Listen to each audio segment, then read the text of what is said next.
Hello guys, today I will be showing you how to change your default browser in Windows. If you find this video helpful, please do like and subscribe.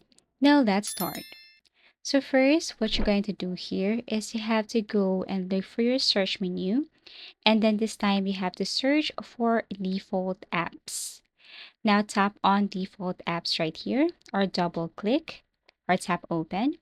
Now it will take you directly to default app settings or section. And then what you're going to do here is you have to go to this area, and as you can see, Microsoft Edge is our default browser.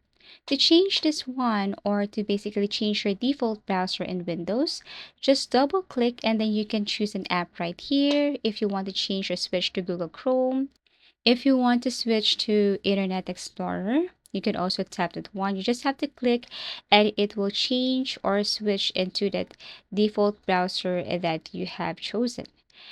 Also, if you look for an application in the Microsoft Store, that browser is not here, let's just say Mozilla, you just have to go and tap look for an app in the Microsoft Store. So basically, that's how easy it is. Just double tap this one and then look for that specific application. And that's how to change your default browser in Windows. Thank you for watching and see you again in our next video tutorials.